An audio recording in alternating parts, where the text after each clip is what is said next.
Just say you hate basketball. Alright, let's run through the trade deadline. The good, the bad, the ugly, the hilarious, the overrated, and the moves nobody's talking about but should be. James Harden got traded to Cleveland for Darius Garland, and this is a trade that everybody loves but doesn't make sense to me. Everyone said the Cavs needed a change because Darius Garland is always injured come playoff time, and when he is there, he doesn't really show up anyway. So their answer to that is to get someone who's known for flaming out in the playoffs? Maybe y'all right about that Cleveland front office.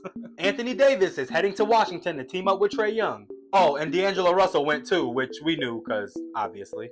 This is one of those trades that looks good on paper but feels far too familiar to get excited about. I'm going to set the over-under on games played together at 73 for the next 3 years. Anthony Davis is always damaged and aging drastically. And Trae Young's still in his prime, but he's been getting a little bit injured too. Washington might be a little better, but don't be surprised if they're under 500 this time next year. Kobe White getting traded to the Hornets feels strange because we were just calling him a rising star. I thought the Bulls would either build around him or he was going to be a good piece to a contending team. And now he's yet another mouth to feed at the guard position in Charlotte. Utah was active. A young team making moves to get better, you gotta respect it. Getting Lonzo Ball can be a good thing if he can figure out how to stay healthy. The expectations are low. All he has to do is come off the bench and give the starters some rest. He's a good backup point guard, he's tall, and he fits in well with the big lineups the Jazz can throw out there. I don't love Jaren Jackson Jr., who's a 7-footer that never averaged 10 rebounds a game, but Utah did get a little bit better, and if it doesn't work, they can trade him before his value tanks. Smart front office behavior, just like the Pacers getting Ivica Zubac.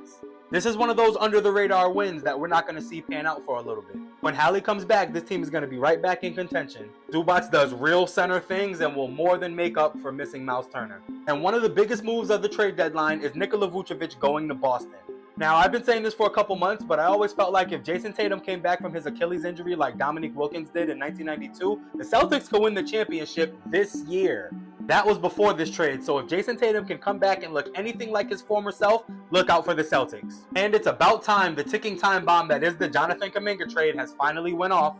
Atlanta is going to be one of the best teams in the Eastern Conference next year, but Golden State, what we doing? I mean, I'm happy that you finally got someone over 6'9" that's going to be in the rotation, but when is he going to be in the rotation? Porzingis is always injured, and the Warriors got to be the oldest team in the league. Steph is aging, Draymond is aging, Jimmy Butler's aging and injured. And with Steve Kerr admitting he can't develop players, we finally get to see what Jonathan Kuminga can do in Atlanta.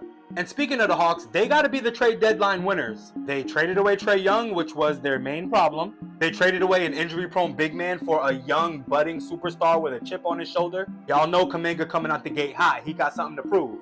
And you're adding him to Dyson Daniels, who's probably the best perimeter defender in the league. Onyeka Okongwu, Corey Kispert, CJ McCollum for that veteran presence. Don't forget they got Nickeil Alexander-Walker last year. And Zachary Risa-Shea, who was the first overall pick in 2024. Buddy Hield came over in the Kuminga trade. And you add that to Jalen Johnson, who is easily the most improved player this year. It's going to be hard to find a deeper team than the Atlanta Hawks. And of course, I won't forget to mention that stock and bodegas went up in New York City with the Knicks signing Grand Theft Alvarado. Dennis Schroeder continued his quest to play for every NBA team that's ever existed. But the Cavs let go of DeAndre Hunter. That's going to hurt them on the defensive end come playoff time. The Thunder add another guard who can drop 20 in Jared McCain. Can't forget LeBron James. I mean, the Lakers trading Gabe Vincent. He's like one of those guys where you're like, man, I'd love to have 10 Gabe Vincents. You know, he's easy to coach. You know what he's going to be day to day, consistency. Happened a couple times. Keep stopping it, man.